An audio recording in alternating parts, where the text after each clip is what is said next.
Hi, I'm Ken. Today we're beginning a series on biblical mentoring on dating and marriage. Each section will be about 10 minutes long, and we'll just go from section to section. In this country, probably around the world, we're suffering from a plague of broken homes. Bad marriages teach children to duplicate the errors of their parents when the child is grown and enters into his own marriage. Without a godly father, young men lack a role model for godly behavior towards women. Growing into physical maturity, they will tend to use women for their own gratification instead of shepherding them as God designed. Girls tend to marry a man who is like their father. If her father was abusive, she will subconsciously tend to seek out an abusive man to marry. That's bad. A girl who has been sexually abused will likely view sexual activity as dirty when she is later married, and as she holds herself back from her husband, then her husband feels defrauded, leading to greater risk for a bad marriage. The sins of the father is thus transmitted to following generations, just like the Lord said it would. We need some good news. The word gospel means good news. Jesus said in Revelation 2:7, to him who overcomes, God will help us overcome. To him who overcomes, I will grant to eat of the tree of life, which is in the paradise of God. It is of the highest importance that we fully leave behind the errors of the past and be completely delivered by the power of Jesus. In 1 Peter 1:18, God said, you were redeemed from your feudal way of life inherited from your fathers. Remember, we just talked about that? You were redeemed from your feudal way of life inherited from your fathers with precious blood, the blood of Christ. Christ has already purchased our deliverance. We must walk in it. I assume you have already entered into a living relationship with Christ and have surrendered to him.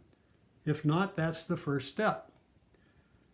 Now, you lacked a role model with your parents. Now you have God as your role model. And he will model for you how a man and woman should function. He has freed you from the power of the mistakes of your parents. Lay hold of what Christ has already done for you. Next, seek out godly role models from the believers you know. Seek out a godly older man or woman in your church who can model for you what it means to be a godly husband or wife. Spend time with them, ask them questions, have them pray for you. The result is that a young man entering into a biblical marriage can now lay down his video games and labor for his family, being a shepherd as Christ is our great shepherd. Young women, having selected a godly mate, can now serve and surrender themselves to a young man who has learned to be responsible and caring. So men, learn to be responsible and caring. A good verse to remember in marriage is 1 Peter 4:8. Above all, keep fervent in your love for one another, because love covers a multitude of sins. I have never seen a perfect man or woman. I'm not perfect. My wife is not perfect. So we have to bear with shortcomings in each other. So we really need to be fervent in God's love so these sins are covered and not just becoming a root of bitterness. Okay, I'm going to go over God's original plan for marriage how sin entered and messed it up, and how you can follow God and get the victory. Genesis 1:27, God created man in his own image. In the image of God, he created him. Male and female, he created them. God saw all that he had made, and behold, it was very good. Man was good. Sexuality as God created it was good.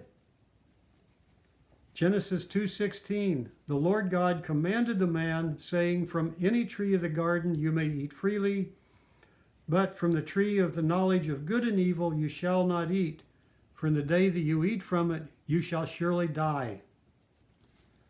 God provided for man with the garden, and he set limits. Genesis 2:18, the Lord God said, it is not good for the man to be alone.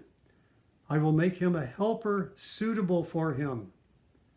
God provided marriage. A man's wife is to be his helper. Genesis 2:23, for this reason, for marriage, a man shall leave his father and mother and be joined to his wife, and they shall become one flesh. That is, one in spirit, one in soul or personality, and one in body. And the man and his wife were both naked and were not ashamed. In marriage, let's do the same.